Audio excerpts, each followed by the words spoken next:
বিরিয়ানি খেতে আমি যেহেতু প্রচণ্ড পরিমাণে ভালোবাসি, তাই নো ডাউট কোনো অপশন না পেলে বিরিয়ানিটাই চুজ করি। আর আজ বিরিয়ানি খাওয়া নিয়ে প্রচুর একটা কাণ্ড ঘটেছে, চলো তোমাদের সাথে সেই কাণ্ডটাই শুরু থেকে শুরু করি।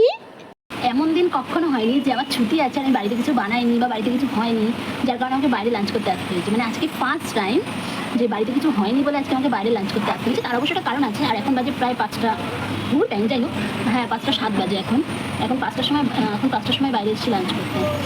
তার অবশ্য একটা কারণ আছে, সেই বাড়িতে গ্যাস নেই, তাই এখন প্রায় 5টা 7 বাজে এখন এসেছি লাঞ্চ করতে।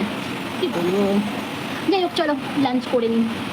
এই হচ্ছে আজকে বিরিয়ানি খেতে যাওয়ার মেন কাণ্ড। যাই হোক চলো তোমাদের সাথে আর বেশি কথা বাড়াচ্ছি না, কারণ সামনে যে রয়েছে এত সুন্দর একটি বিরিয়ানির প্লেট, যেখানে রয়েছে আমার পছন্দের পিস, একটা বড় লেগ পিস, একটা বড় আলু। এখানে যদি একটা ডিম থাকতো না, পুরো ব্যাপারটা একদম 100 হয়ে যেত। যাই হোক চলো, যা পেয়েছি সেটাই অনেক এই মুহূর্তে। আর সত্যি বলতে গেলে এই প্লেটটা ছিল 130-এর একটি আনলিমিটেড রাইস দিয়ে কম্বো, যেটা ভীষণ ভালো ছিল।